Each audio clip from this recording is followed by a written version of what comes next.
Clear. 711, and then 711, Purdy, Cousins, Senator Gupta, Present, Senator Teeter, Present. and Senator Wagner. There. Alright, we have quorum. So, just to give you guys a heads up for public comment, we're gonna, for each individual, you'll have 4 minutes to speak under public comment. We'll move back into public comment after the presentation and discussion has taken place for the night. We'll move back into public comment if you guys have anything else to say. Please be respectful and always keep your quorum at all times. So, with that being said, is there any public comment? Yes, sir? All right. Hello.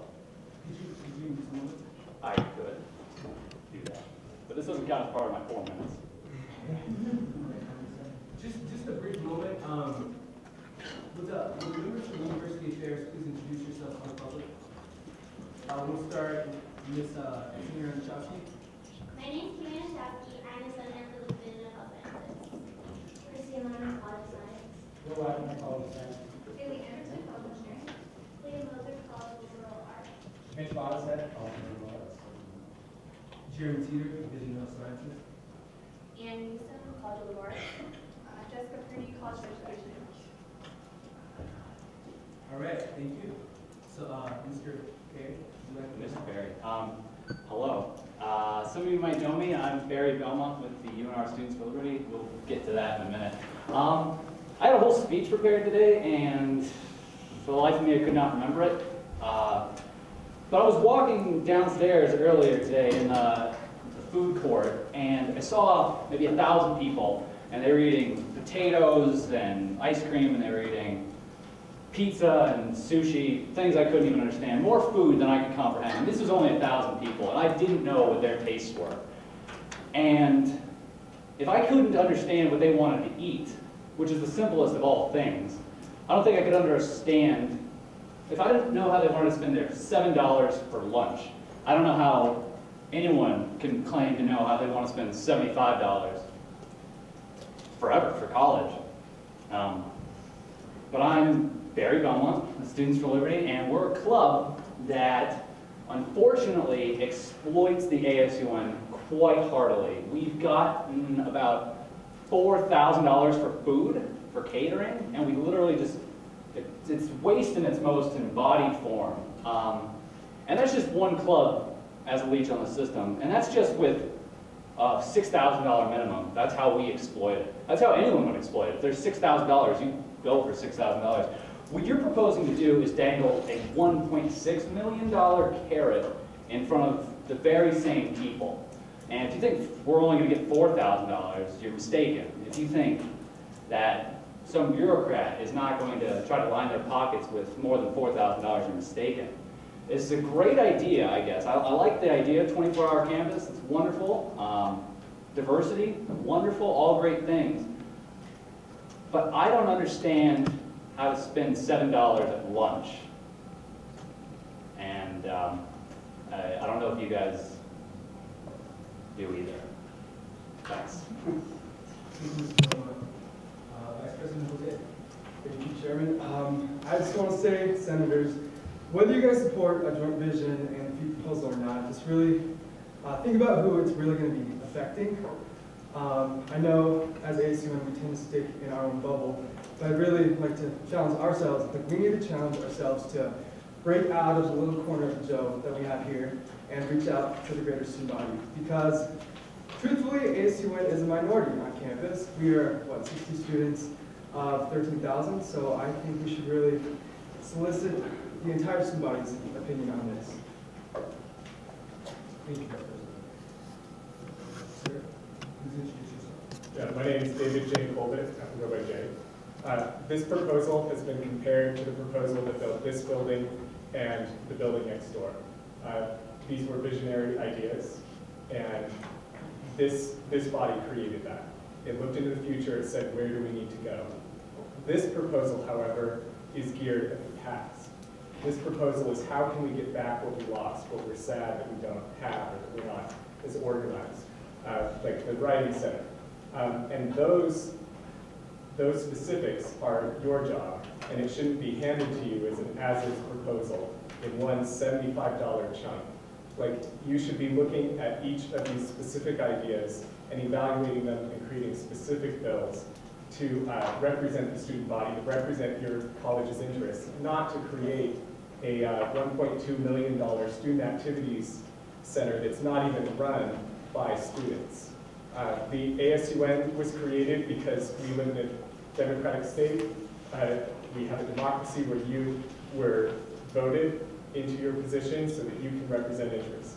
This turns all of that power over.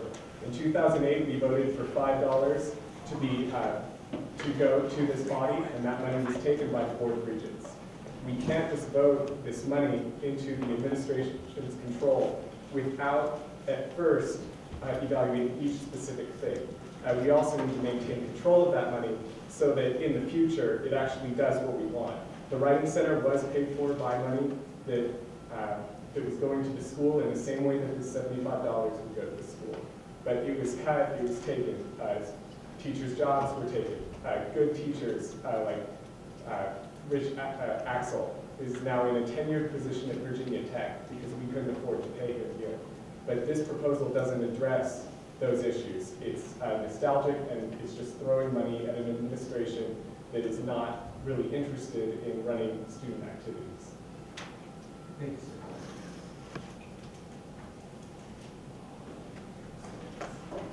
Hey guys, I'm John Russell. Could you please tell us what your major is, sir? Information systems. Okay. When I decided to give you guys a little speech tonight, I didn't really know what I was going to say until about 2 minutes ago. But I don't even know where to begin with this proposal.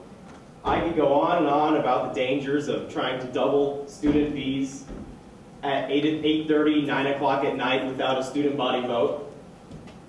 I could go on and talk about the dangers of giving loads of student money to administrators who have no accountability to what we paying for them to do.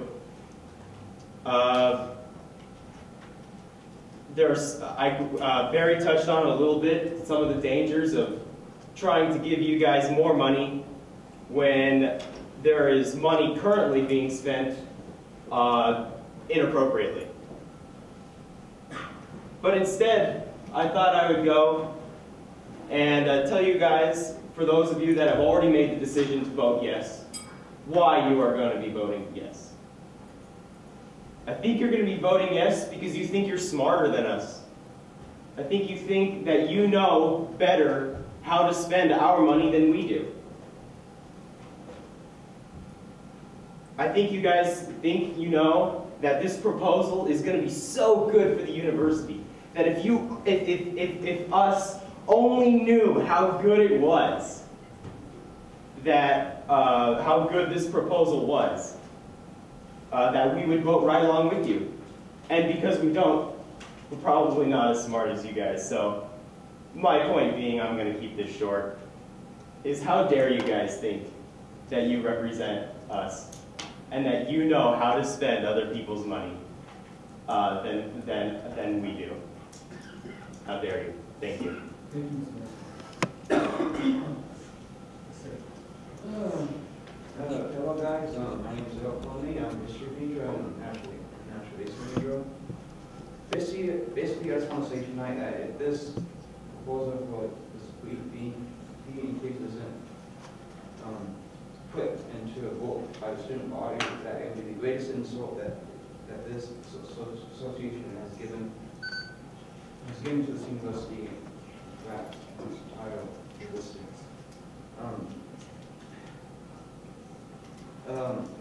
Not only do we know how this plan will work out, because it's highly utopian, it's a big combination of several ideas and catchphrases that just comes up with researchers that don't understand it. We know it seems different.